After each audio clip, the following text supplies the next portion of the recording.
मानो मानो एक समान, धर्म का क्या पहचान, मानो मानो एक समान, धर्म का क्या पहचान, मानो मानो एक समान। भगवान बुद्ध की करुणा हो, करुणा हो, करुणा हो, भगवान बुद्ध की करुणा हो, करुणा हो, करुणा हो, भगवान बुद्ध खड़े हो गए आप और नजदीक आ जाइए, नजदीक पास में आते जाइए, दोनों तरफ से पास में आते जाइए। थोड़ा सा आप लोग पीछे, दोनों तरफ से बराबर पास में आते जाइए, बस उतना। हर घर में हम जाएंगे, हाँ जाइए हम जाएंगे,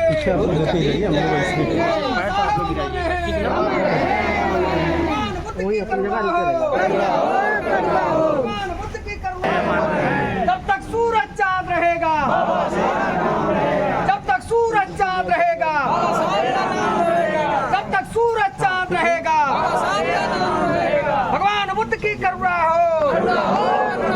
भगवान बुद्ध की करुणा हो, भगवान बुद्ध की करुणा हो, भगवान बुद्ध की करुणा हो, भगवान बुद्ध की करुणा हो, भगवान बुद्ध की करुणा हो। बाबा साहब अमर रहे, अमर रहे, अमर रहे, बाबा साहब अमर रहे, अमर रहे, अमर रहे। जब तक सूर्य क्या पहचान, मानो मानो एक समान, बौद्ध धर्म का क्या पहचान, मानो मानो एक समान। भगवान बुद्ध की करुणा हो, करुणा हो, करुणा हो, भगवान बुद्ध की करुणा हो, करुणा हो, करुणा हो, बाबा साहब अमर रहे, अमर रहे, अमर रहे। भगवान बुद्ध की करुणा हो, करुणा हो, करुणा हो, भगवान बुद्ध की करुणा हो। करुणा हो, करुणा हो, जब तक सूरज चांद रहेगा, करुणा हो, करुणा हो, भगवान बुद्ध की करुणा हो, करुणा हो, करुणा हो, भगवान बुद्ध की करुणा हो, करुणा हो, करुणा हो, भगवान बुद्ध की करुणा हो। करुणा हो, करुणा हो। बाबा साहब अमर रहे, अमर रहे, अमर रहे। जब तक सूरज चांद रहेगा, बाबा तेरा नाम रहेगा। जब तक सूरज महाराजगंज जिले के बारे में कहाँ कहाँ कब जाना है, अभी पढ़ करके आप सबको अवगत कराया। हम लोग सारनाथ में रहते हैं। सारनाथ में ही भगवान बुद्ध ने आज के 2600 वर्ष पहले भिक्षु संघ को संबोधित करते हुए कहा, चरत भिक्षवे चारकं बहुजन हिताय बहुजन सुखाय। अर्थात भिक्षु बहुजनों के हित के लिए, बहुजनों के सुख के लिए विचरण करो।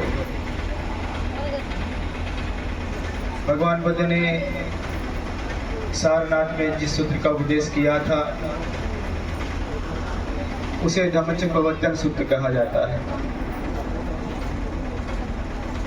धम्मचक्कप्रवर्तन सूत्र में भगवान बुद्ध ने 4 आर्य सत्यों की व्याख्या की है। उन 4 आर्य सत्यों को उन्होंने 8 भागों में विभाजित किया, उसे आर्य अष्टांगिक मार्ग कहते हैं।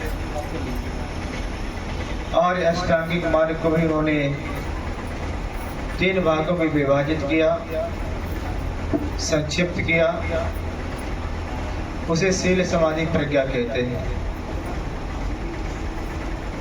शील अर्थात अनुशासन को कहा जाता है। समाधि मन की एकाग्रता और विपස්සना आदि को कहा जाता है। प्रज्ञा दुख मुक्ति के मार्ग को कहा जाता है।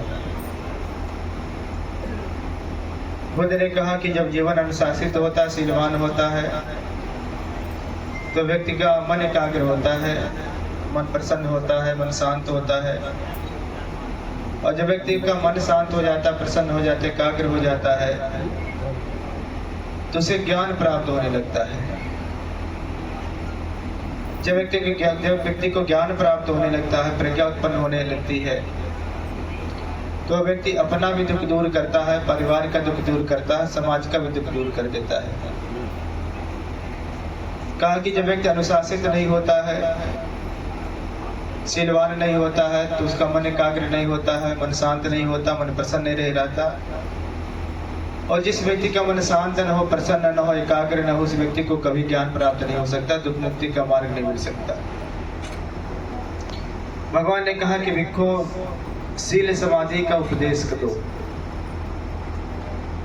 कहा कि ऐसे धर्म का उपदेश जो आदमी कल्याणकारी, मध्य में